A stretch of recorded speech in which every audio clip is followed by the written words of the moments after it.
What's up, guys? Today I want to talk to you about a company that I used to work for. Now, a little background about myself. I worked for the same company for 19 years. I loved my job. There was a lot of rumors that a lot of changes were going to go down. So, and that jobs were going to be eliminated, which they had eliminated jobs before. So, I felt like maybe it was time for me to find another career. Or look for another job, I guess you could say. I love retail, as you know, I own my own lines. But I worked for a major retailer for 19 years before I decided to leave. And then I chose to go work for a place called Ollies. I had my interview. I was accepted. I took like a $10,000 pay cut, which was on me. You know, I was ready for a change. I took a $10,000 pay cut to go work for this company. I went to training, which was like 3 weeks out of town, and then me and my store manager were in charge of doing all the hiring. So we would have these things called job fairs. Now, we were doing these job fairs out in the heat, like 100 and something degree weather outside of the store that we were going to take over. The construction crew were in there, and they were trying to finish all the construction for the building before we took it over. The company took it over. So we were in charge of running the hiring fairs. Now, a lot of days, the person that this company had chosen as the store manager, she was like a no-show. She didn't show up for the job fairs, which I really thought was irresponsible. But, you know, I can't control what people do. I can only control what I do myself. So we go through, we hire. Actually, we had one of the best hirings of the company's history. We were told that we had hired the most people before our part of the construction had taken over the setup as any store that in the company's history. So I thought that we were starting out on a good note with that, besides the kind of drama that went on getting to that point. So we take over the store. I think it was like the 17th. Sorry, guys. The 17th. And we do this thing called a manager's dinner. So we go to dinner with the setup crew, which our setup crew was really, really awesome. They had some really good people on their setup crew. So, but we go to dinner with this setup crew.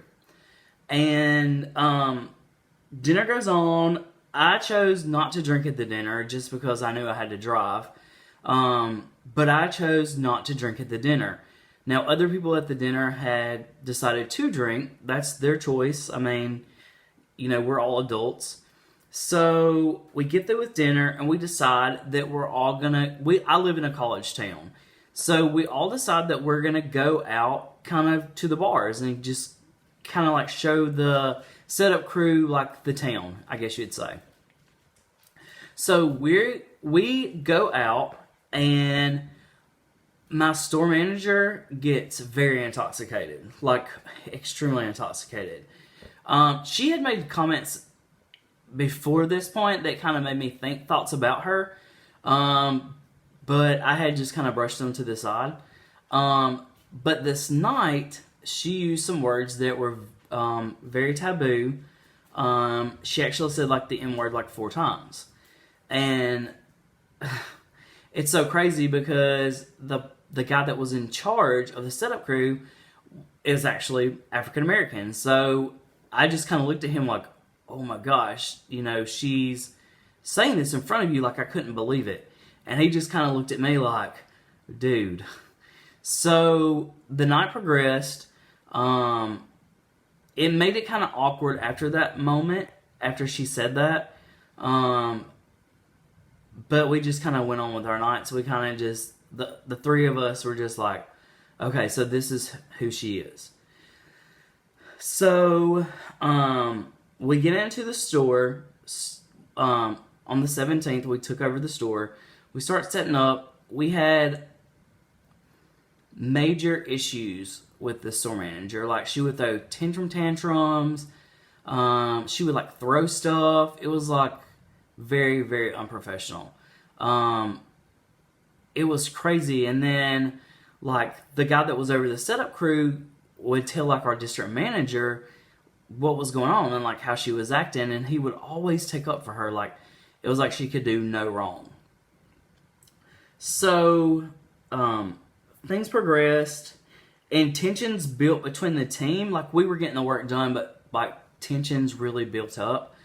And then one day, like, they have like a huge brawl, like not a brawl, but like a huge meltdown in the office. And I was called in to be a witness.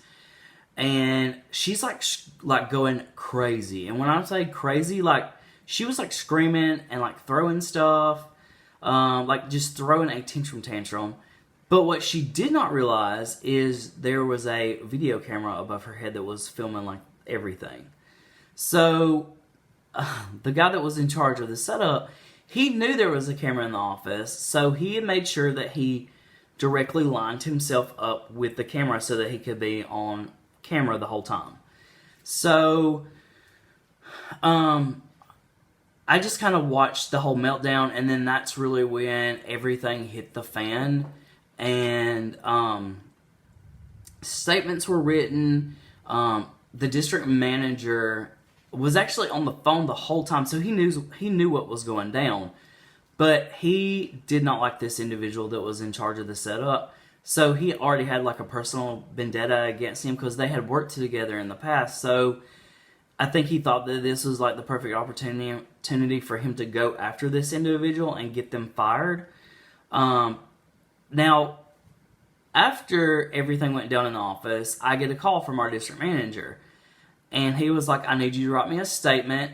I know what happened in the office, so I need your statement to coincide with what I know went down. Okay, well, I'm not gonna lie for people. So I told him I was gonna write a statement on what actually happened in the office, and that was what my statement was gonna reflect. I wasn't gonna lie for him. You know what I'm saying? I don't know if that was like a scare tactic for him to like feel like he was gonna fire me or something. I don't know. But we progressed, and as more time went by, a lot of tension started to mount between the employees and our store manager. She would throw like hissy fits, and I mean, she would go off on people, and she would go home early and like leave us there. I mean, it was just a whole bunch of mess. She didn't show up. Like on truck mornings, you have to be there like super early to unload the trucks. There was like mornings that she didn't show up until late. She always had an excuse. So our district manager comes in one day. I at this point had just decided that I did not want to really communicate with her. That was a choice that I made. But I had decided that I didn't want to communicate with her pretty much. And so I communicated with her the least amount of time as I could, or I had to. So he comes in, and then she's like, turns on the tears and goes to him and is like, Jeremy's picking on me, and blah, blah, blah, blah, blah, blah. Like, makes it out to be like I'm the bad guy pretty much. So I get called in the office. It's like a 40-minute discussion that we have inside the office. Excuse me. He asked me, like, what's going on? And I tell him, like, she makes comments that are uncalled for, like, very uncalled for. And I told him about her using the N-word, and used it like 4 times, like, and in front of somebody that's African American. I was like, I mean, now this person, you know, like I said, was somebody that he didn't like, so he probably didn't care to begin with. I had heard rumors that he was like racist and homophobe, but I didn't know. I don't judge people by what I hear. I let them reveal themselves to me. So I'm in the office, And I told him about her using the N-word, and he goes, well, I'm sure you're discriminatory in some way. And I was like, no, I'm not. I'm not a discriminatory person. You know, I love everybody. I try to get along with everybody. And he was like, I'm sure if you really think about it, you are. And I was like, no, I'm not. You know, I know who I am as a person. So then he leans back in his chair, and he goes, well, I know that you're married to a man, but I don't say anything to you about it. And at that point in time, it took all I had not to lose my shit. My first instinct was to go off in the office. I wanted to knock all the shit off of the desk. Like, I really wanted to go off, but I sat back and I breathed, and I was like, okay, Jeremy, is this really something that you want to do? You'll probably go to jail. You'll get fired, you know. And so I kind of just sat back, and then he said, I'm going to tell you this. Y'all go outside for about 25 minutes, and y'all have a personal discussion between each other. So I said, okay, fine. So as the day went on, finally she comes to get me and said, hey, do you want to go outside and have a conversation? So we went outside, and I was not the most polite. I will say that. I was not polite. I told her. Well, I said some very harsh words. Like, I cussed her out. I'm just going to be honest with you. And I told her if I ever hear her say that word again, that I was going to make sure that she was terminated. I don't play around with that. So I'm not going to sit there and let you use words like that. I would say probably 75 to 80% of our staff was African American. And so I told her, I said, if somebody in this building hears you say that, they're going to beat you down in this building or outside of this store. I was like, I'm not playing with you. You don't know this town. You're not from this town. I said, people here don't play that, you know? And so she, of course, turned on the tears and starts crying and making them excuses. First, she tried to deny that she said the word, and I said there was 2 other people that heard you say it. So then she finally admits to saying it and was like, well, I was using it in this context and blah, blah, blah, blah. I was like, I don't care what context you use it in. You still use it. It's wrong. I'm not going to stand for you using that word, you know? So as time goes on, she was like, fine, I'm sorry, blah, blah, blah, blah, blah. So as time goes on, I still try to stay there. I really, really love the sales floor associates and the staff there. They were really pretty much the only reason that I stayed. She treated me like crap, I'm not even gonna lie. She abused her power. She would come in late, like I said. She would get out of work. I mean, it was all kinds of stuff. But, so eventually one day, I get there early to unload the truck. Well, she texts me with some BS excuse on why she wasn't going to be there, so she gets there late. So I've already started throwing freight and stuff, and then all of a sudden she comes up to me and is like, oh, you need to go open the front end. And I was like, no, I'm not going to do it. You know, I've already been there early to start working and throwing freight and get the truck done and stuff, and I'm not going to go open the front end. She always would try to get at it. Anything that she didn't like to do, we went through the same training, so I don't know why she didn't know how to do anything unless she just didn't care. But she couldn't do anything. Everybody had to show her how to do stuff.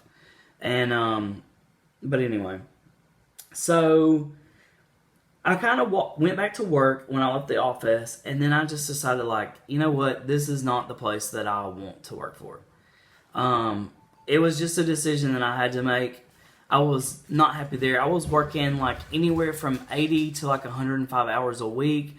I would be told I would have this off day, and then the day before, when I was about to go home, be like, oh no, you can't. You have to come into work. I mean, my off days were being taken away. It was just unorganized, and as somebody that was on salary, I knew I was on salary. I know there are responsibilities when you're on salary, but I was being taken advantage of is what it comes down to, being on salary. So that's my experience with this company.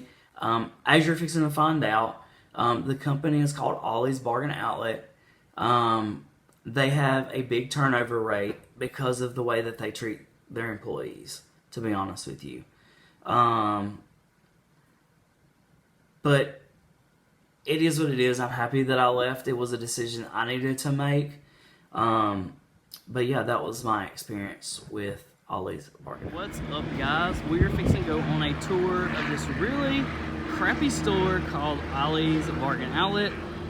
I worked here for a hot minute. It was like one of the worst places I ever worked for.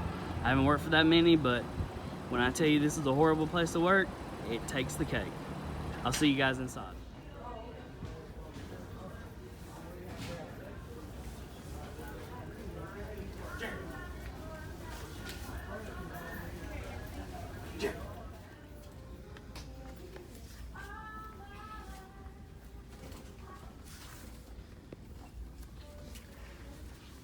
Excuse me.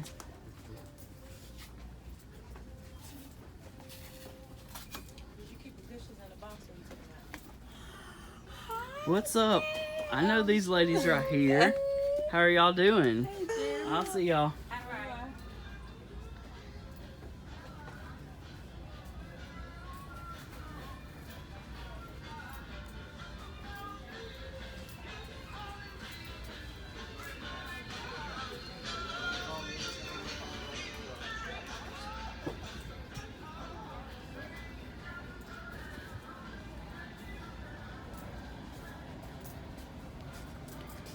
Come on and get the fake dog treats. Holes everywhere.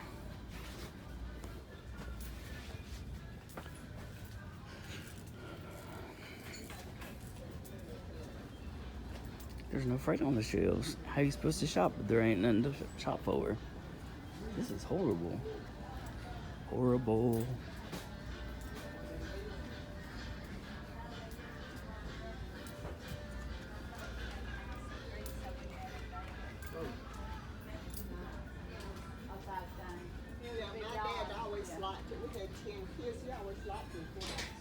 Hope you guys don't need no laundry detergent because there ain't none on the shelves hardly.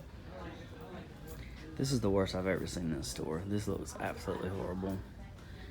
But when you put people in charge that don't know how to do their job, that's what you get.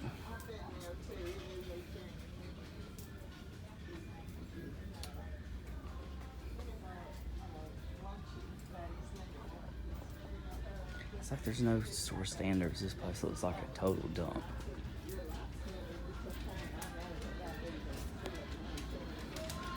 Okay, I'll see you guys in a minute. You guys need any flooring? And you have to kind of pick through it, but if you need some flooring, I mean, woo. What a mess. This place is a crap store. Crap store, crap store, crap store, crap store. Yikes. This is horrible. Horrible. Horrible. I'm trying to find my crew, but I can't find them anywhere. I don't know where they're at. I guess this is the furniture department. Doesn't look like there's too much over here, but this is the only place where you can get a life vest, socks, and a wedding dress all in the same place. So if you guys need a wedding dress, come on down and get you one right here at the Ollies. Super classy. Look at that detail. You guys, I didn't know that bleach stains on your pants were back in style, but I guess so here at the Ollies. You guys need a blue jean vest. Hey, it's my party shirt. Classy. That's a safety issue right there, is that get caught on somebody's foot and they'll fall. There's a lot of safety issues here. A lot of safety issues. One of my friends, she works here, and she said that they have 2.5 trucks sitting in the back room, so there's plenty of space for it to go. I just don't know why it's taking them so long to get it on the shelves. I mean, I was supposed to turn over a truck with like 2,000 to 2,500 pieces in like 24 hours, so I don't know what's going on here, but it's a cluster. Let's see what the bathrooms look like.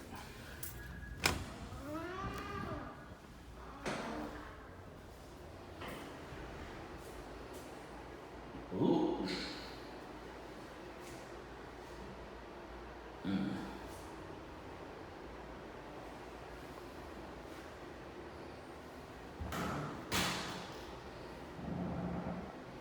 Well, that's classy, isn't it?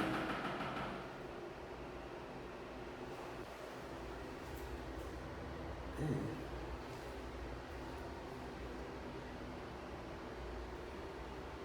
Yuck. Does anybody need to use the restroom? Lord, I wouldn't use it in here. I guess. So sad. This is sad.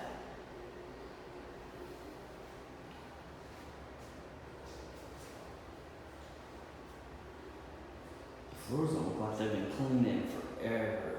That's disgusting. Yikes. That's so gross. I think if I need to use the restroom, I'll probably just hold it until I got home.